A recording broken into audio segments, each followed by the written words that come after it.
So you have this committee meeting, you get the advice and direction from the executive team.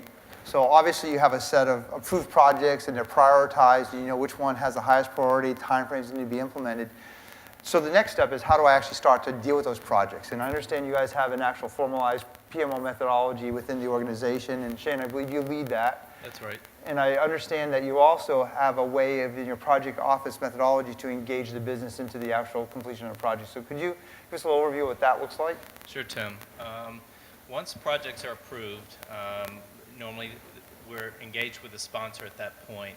We start to work with the sponsor to identify who should be on the project team, who the subject matter experts from the business should be, and then we start the discovery phase of the project with those SMEs.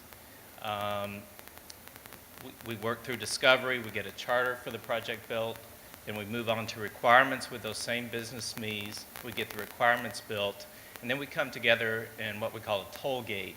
And these are approval meetings to move forward in the project. We give project updates, we talk about resources that we're going to need for the next phase of the project, and we get commitment from the business to go ahead and move forward. And that has worked really well on some of our larger projects. I can give you a quick example of a project, for whatever reason, IT decided not to go with our methodologies that we had established, and we were going to move a data warehouse. We knew what the business wanted. We were just going to copy and paste from the old data warehouse to the new data warehouse, and they were going to be fine. Well, it didn't work so well. We failed user acceptance testing twice. We then figured out we're going to have to go back, do requirements, get business subject matter experts involved, get them to buy into the new product, train them. We passed user acceptance testing without an issue. So with your project methodology, your PMO, do you actually have certified project managers, or is it just kind of a internally defined methodology? We do. All of our staff are certified, and we've taken the PMI methodologies and based ours on those. So you're using the PMBOK methodology for Correct. that. Has that created a sense of stability and predictability in your project model, or has it had a huge impact, and if so, how? I think for the larger projects, it's allowed us to be more organized, and we can also go back and get historical information where before we were not organized, we didn't have that ability. And it's also allowed us to, for new projects coming in, we can now better estimate, we keep track of where hours are spent, and we know more about what kind of return on investment we're going to get based on the new type of project coming in. So it helps you manage the run element better, so Correct. you get more efficiency out of that. Correct. If I can jump in for a second, I think one of the biggest changes that putting the PMO did was it really helped us push the ownership of the projects to become business projects instead of IT projects. And that's part of our Fusion initiative. There should be no IT projects. They're all business projects. And at the beginning when we first put it in and people were like, oh, I have to go to this toll gate meeting. Why do we have to do this? And there was a lot of complaining and bitching from the business people, particularly the executives, because the executive sponsors had to go to these toll gates to approve the movement. It wasn't just they could delegate this down.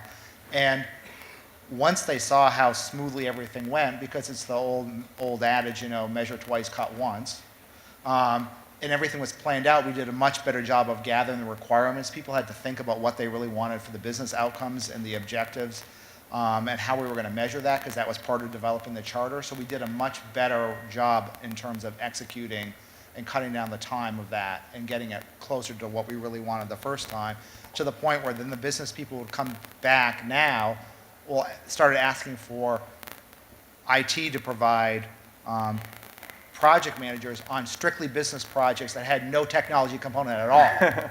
So they did really see the light, and it really changed it to be more business projects instead of IT projects. And I think that really helped with the concept of fusion.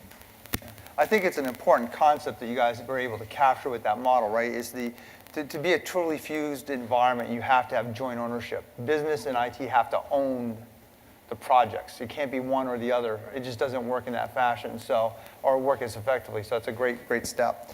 I want to go back to something that was mentioned in the first couple of questions we asked, is budgeting. Budgeting is always a challenging process when you're dealing with IT projects and who's funding and where is the funding coming from, who's involved in building the budget. And that's what I find really challenging. So I understand at HP Hood you guys have done a lot of work to actually kind of change that process, and where you're getting the business manager more directly involved in the budgeting process. So Keita, I think you're involved with that. Could you kind of talk about how you do that? Joe, help me out here if I miss some stuff here. What we do with our budgeting process is, as I mentioned, we have that priority committee, and they give us the ideas for the big initiatives and things like that.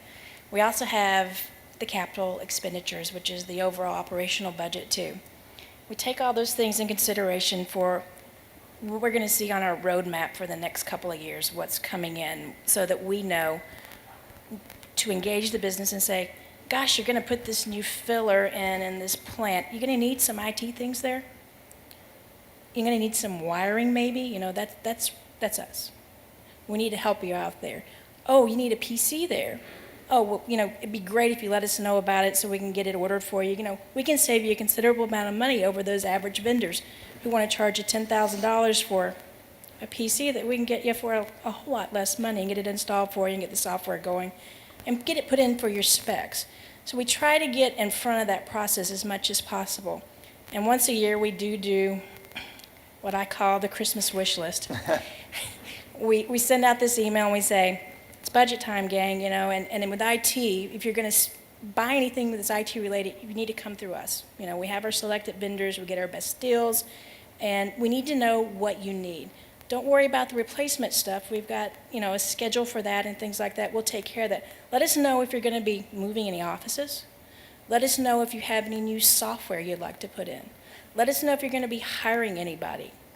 All those things are new things that add additional cost. And we try to get that information from them. And we do it a little bit different than what we used to previously do it. We get it in. It's a challenge sometimes because it is the grand Christmas list some years. You go through it, you tally it up, and then you come back to folks and you ask a few questions and you say, you know, do you really need that, or do you need something that's this? And they'll say, oh, well, gosh, you know, I didn't think about that. You know, this is something, what you're suggesting is better. And sometimes it costs some more money sometimes it doesn't. But we're giving the better solution to the business team. And it's worked out really well for us so far, and we also acknowledge all the requests and we say, I have it. And then we tell them, yes, you're going to get it, or no, you're not. And so we've closed the loop, round circle, and it's a better sense of satisfaction now, too. Yeah, I'd also like to add just briefly that, you know, we've been much more proactive in actually going out into the business via these user groups and these advisory boards, and actually being more proactive in going out into the business and soliciting all of this feedback from the business, and now they trust us a little bit more, so that, you know, they're more willing to give us this feedback, and they're more willing to, you know, do the give and take, where, you know, they'll now let us know about some things that are happening in the business, in particular in some of the production facilities, which, by the way, most of our production facilities are located outside of New England. Most of the IT folks are located in Linfield, Massachusetts, so, you know, that's, from a geographic standpoint, that can be a little challenging as well. And they're also, a lot of these facilities are used to really operating on a sort of a semi-autonomous fashion, where, you know, the engineering groups, the production groups, you know, plant management will go out and they will, you know, come up with a strategy as to what, you know, what they're going to do the next year, next 2, next 3 years, where they're headed in their business.